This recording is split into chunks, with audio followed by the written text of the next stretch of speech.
You can learn and change in pain and suffering, or you can learn and change in joy and inspiration. If you're waking up every morning being defined by a vision of the future instead of the memories of the past, and you get up and you're inspired from an elevated self now instead of a limited self, you could observe the old self from an elevated state instead of that diminished state. And people are doing that. So they are aware of those thoughts. And yes, it takes effort. And if it was easy, everybody would be doing it. But just because you have a thought doesn't necessarily mean it's true. And when you start looking and observing those thoughts, I think you are like Gandalf. Because Gandalf also said, you may not pass, when he meant like that kind of severity when it comes to how we make up our mind about things. That's the kind of energy or intention that begins to create the biggest volume of change in our life. And I've interviewed thousands of people in our work that have healed from really serious health conditions. And I would say about 90% of them, when I ask them, so what happened? The first thing they say all the time is, I just made up my mind. I just made up my mind I was going to do this. And they made a decision with such firm intention that the amplitude of that decision carried a level of energy that was greater than the hardwired programs in their brain and the emotional conditioning in their body. And the choice that they made caused their body to respond to a new mind. In fact, the choice they made became a moment that they would never forget. It was an event. And the stronger the emotion they felt, the more they paid attention to the choice. And in a sense, they were remembering their future. And the body emotionally was getting a sampling, a taste of the future. And they are aligned to that future. And that's when the body's healing began. That's when the miracle started, right in that moment. That's how powerful we really are. Now, what if you did that every day? What if you made up your mind every single day you weren't going to get up from your meditation until you were that person you wanted to be? Game on now. Because you'd have to do battle with all the things that are not consistent with it. And that's exactly how our brain works. So then, if you want to be wealthy, you can't feel lack. You want to be a master, you can't judge your coworker. You want to be like somebody great in history, then you better execute peace in every area of your life. That's the law. So, if you ask 100 people whether they are living the life they truly desire, it's likely that none of them would answer affirmatively. The majority of people live lives that are unsatisfying, feeling unfulfilled in many aspects of their nature. Yet, they are unable to identify these aspects or know how to fulfill them. They have become who they are not because they chose it, but because they let external events and circumstances decide for them. They have been shaped by countless external stimuli, and they will continue to be shaped in this way unless they take responsibility for their own choices. The only truly human action is to make choices. How a person grows, matures, and becomes who they are is determined by the countless decisions they make along the way. The power of their choices lies in how they shape them into who they become. These choices act as the spokes of a wheel, with each spoke representing a path to follow, and the person stands at the center of countless possibilities. If their choices are made freely and consciously, the person is enlightened, actively shaping their life with intention. If their choices are made out of emotional reactions to the circumstances they find themselves in, then the person is like a machine, shaped by life's events. Evolutionary progress, then, involves becoming aware of this power and learning to make choices from within, rather than being directed externally. Once a person takes the first step, however small or hesitant, towards conscious choice, they will forever be unshackled. They have escaped from the prison of emotional reactions and have discovered a completely transformative truth, that they have the power to develop in whatever direction they choose. A person can choose what they will think about, regardless of the circumstances surrounding them. They can focus on anything, and thus they can determine the direction in which they will evolve. What they consistently think about will eventually shape who they become. This astonishing law allows individuals to rise above their environment.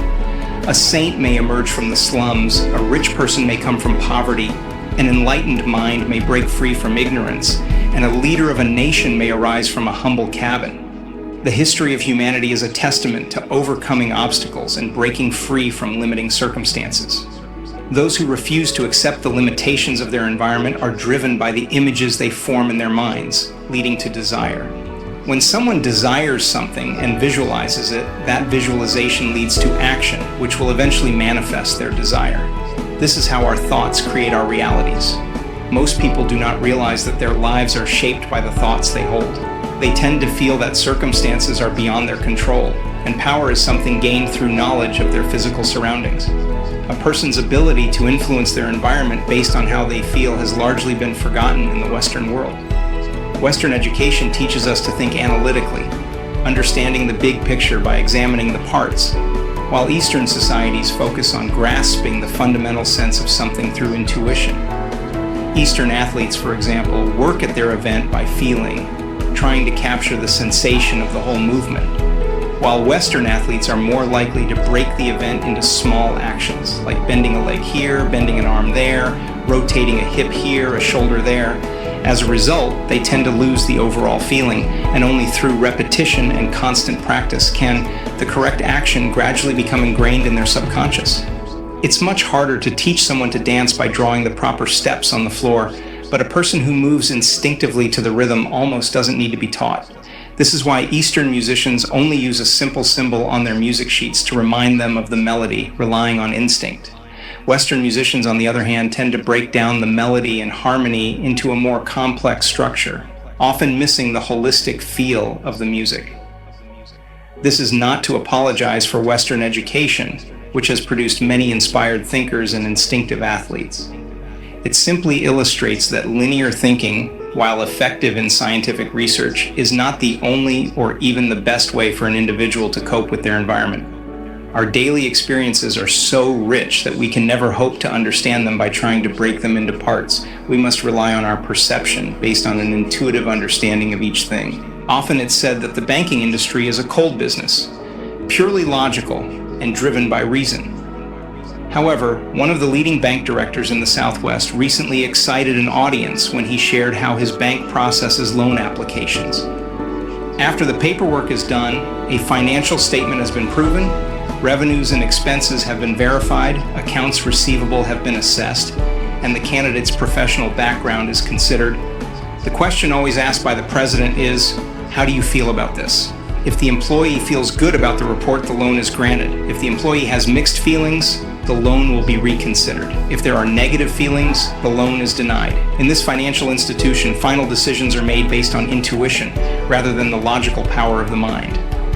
It's interesting to note that this particular bank has the lowest loss ratio in the Southwest. In our society, intuition has long been undervalued academically and philosophically, so we've hardly begun to recognize its power.